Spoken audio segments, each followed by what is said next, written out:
Shalom, shalom, shalom, peuple de Dieu. Au Bolandaka biso na 3xw.bomokoyamboka.com. Comme mon messano, yabino frère JBK Medina. Lelo na memeli bino makamusu ya sika. Butu nangeza nini. Donc dès que kutana moto na Nzambe. Juste pour na makambo etungisa biso na kata ba foyer na biso. Na makati ya maba na biso ezala makambo mabali komi na ba problème ebele surtout ala na poto biso na bomoko ya mboka tobaki non toki kovanda boyete eseki toki kokutana na ba ndenge na lingala toloba ba kuku nyongo bato baza na expérience na makambo en plus baza lisu na bonzambe yango topusanaki epai na moto na Nzambe ensemble na bino to découvrir moto na Nzambe donc oyo bayebi basepeli déjà bayebi ke aloba bien ngana yebi mais ensemble tout découvrir. Bonjour. Bonjour, Papa Jean. Bangana yebi. Bala sur www.bomokoamboka.com tant suba otuna ozanani. Soko ko se présenter sur www.bomokoamboka. Ngai nazali Pasteur Stéphane nazali mobateli impate ya ACK Assemblée chrétienne de Kinshasa à Anvers à Belgique. Donc voilà un peu ce que je peux dire en présentation. Papa, lelo toye pour namba mituna moko eza ko déranger biso vraiment to okende droit au but. To lukaki to ato soirna pour un problème à mariage. To bino boza une expérience en plus boza la bonzambe. Na lombangu na ngai nayeba mariage eza nini au juste.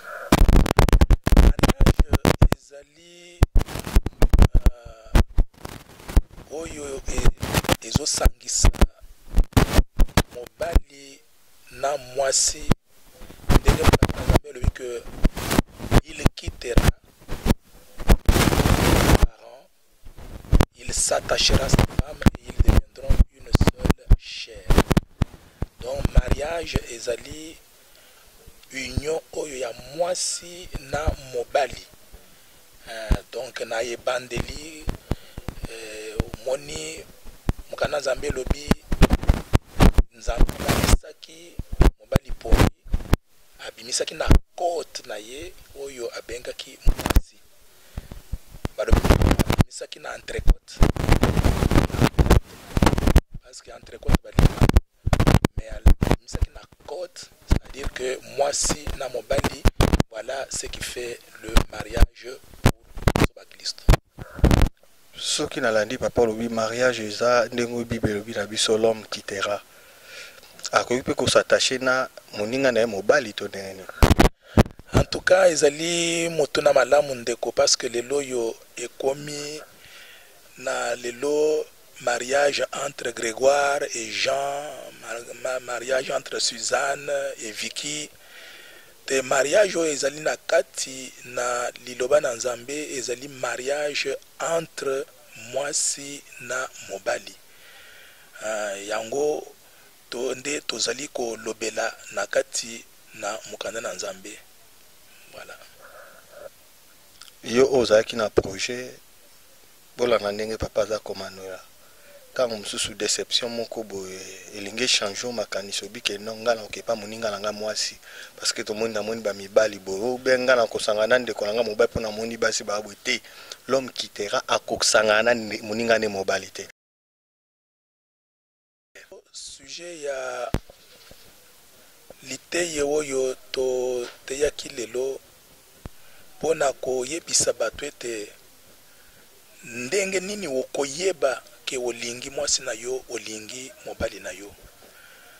Sujet oyo ezali na mutuya parce que bandeko soki dans un couple s'il y a une personne qui est malheureuse, bien aimé, ce qu'il fera c'est de transmettre la tristesse, la méchanceté partout où il va passer. Pourquoi? Parce que azali heureux na libala na yete.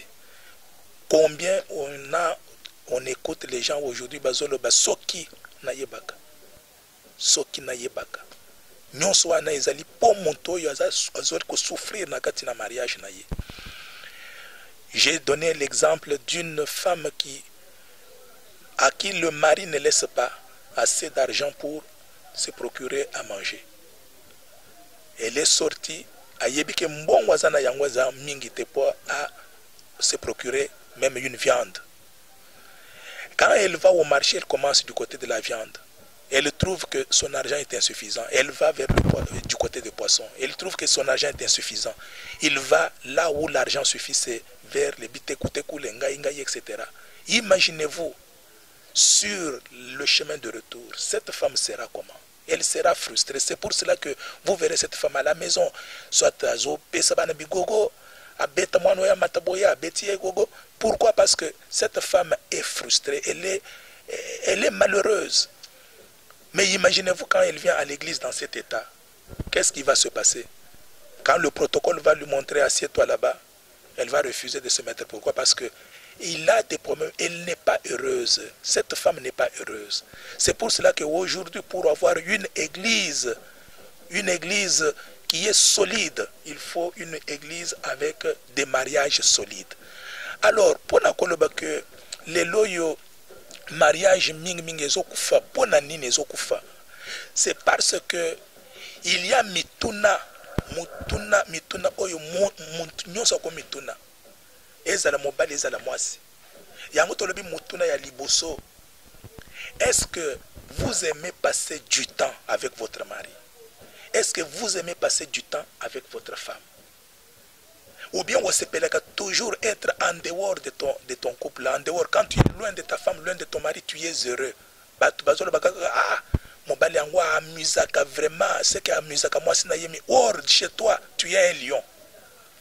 Mais tu es à l'aise quand tu te trouves au milieu d'autres femmes, quand tu te trouves au milieu d'autres hommes.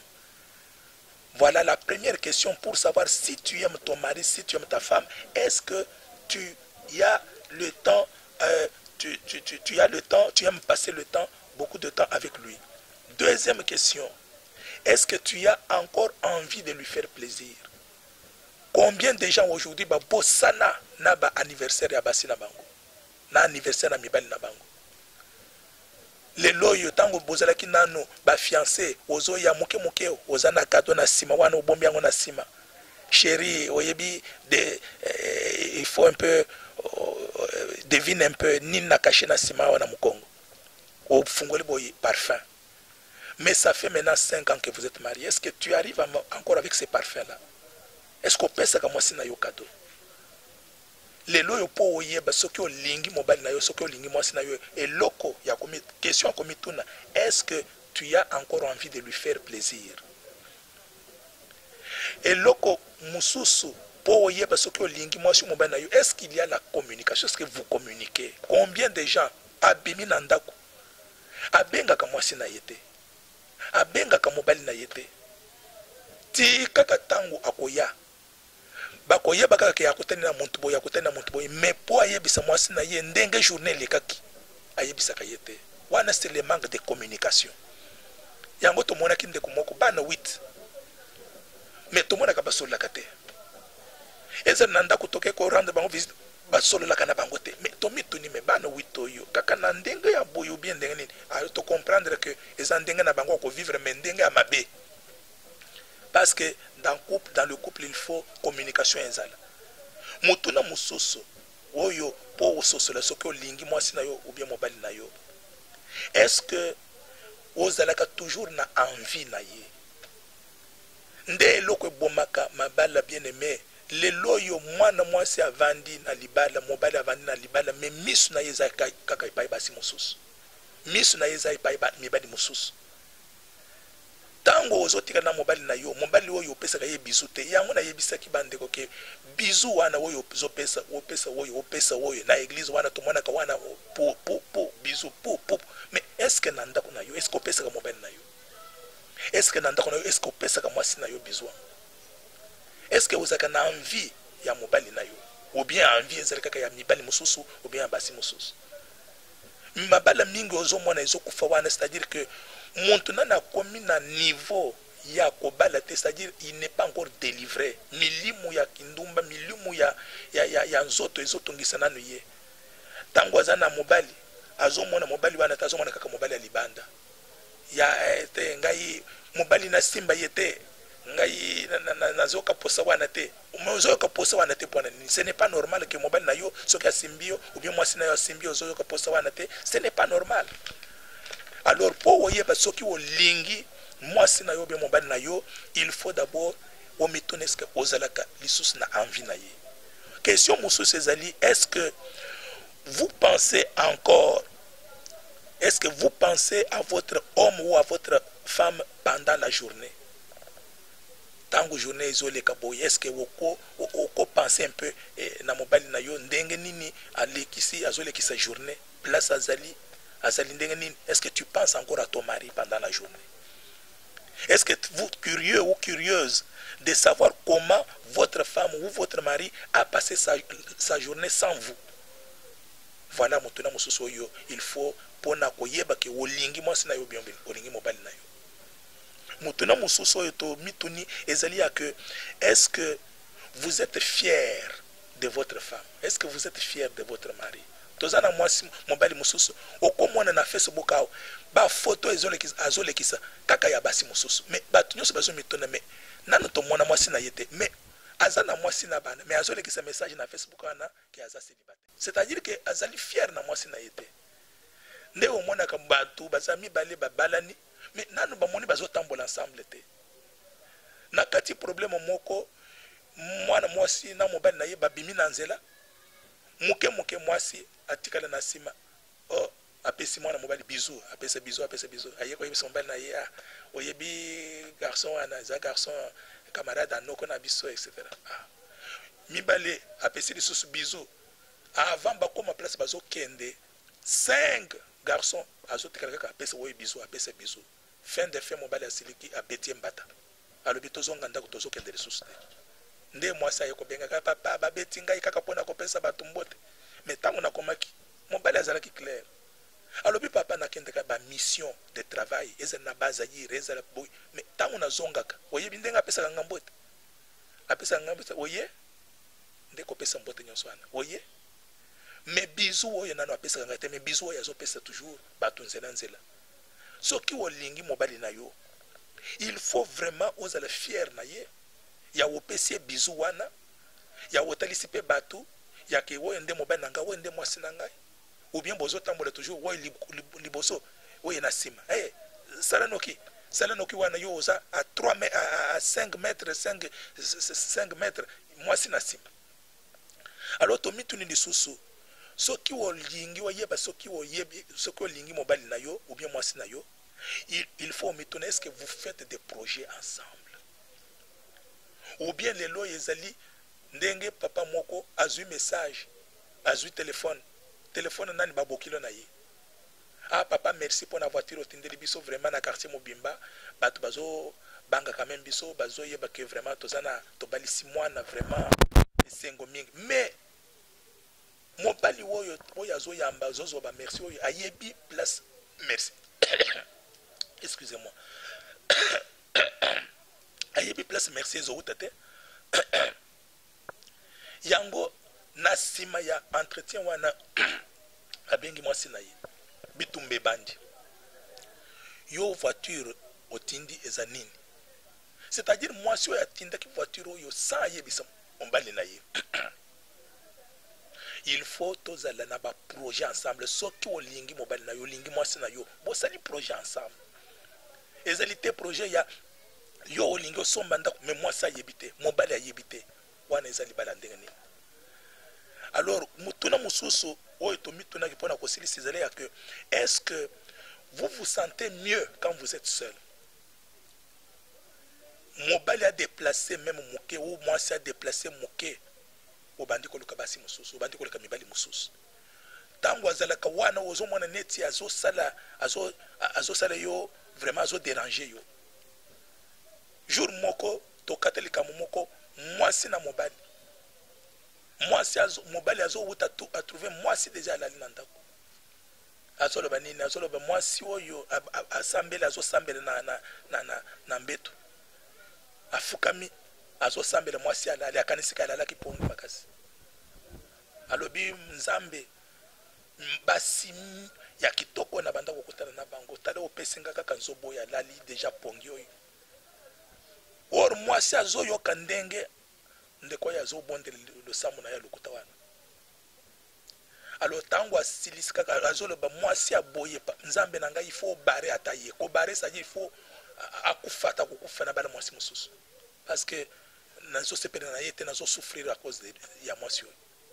Tango asilisi kosambela mwasi mpe abimi asali neti ake toilette azozonga afukami kaka na place moko wana ayebi bien ke mobali awuti kokota na mbeto abandi mpe kosambela mpo mobali ayoka ye azoloba nini nzambe mibali boni oyo ya kitoko oyo okuta oyo azalaki na mbeto ayoki kaka balobi mibali ya kitoko ya ye komi ya bitumba alamuki na mbeto abandi komundisa ndeko mwasi na ye abeti donc bademo mibali bazobunda.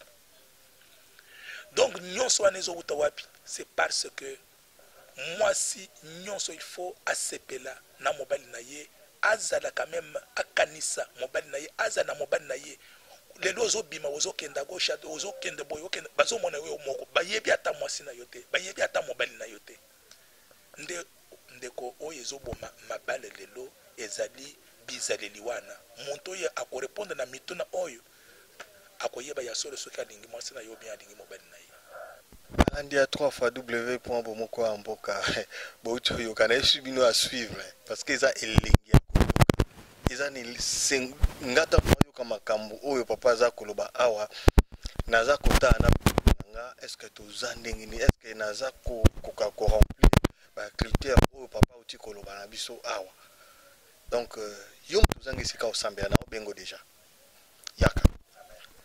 yaka place yango tutamaki place mo bozaki ndeti kaka tutami na biso yoke na kombo ya Yesu kwa kufa pour na biso yaka liloba soleza awa adresse bomo na onka na sewana mutu na mususu yaki ndeko moko alobi asa fatigué pour na makama libala par rapport ya mobali na ye oya moni pamba na bike a préféré na ye azwa moninga na ye mwasi papa so ndeko wala eza ndeko mwasi mato akomani donc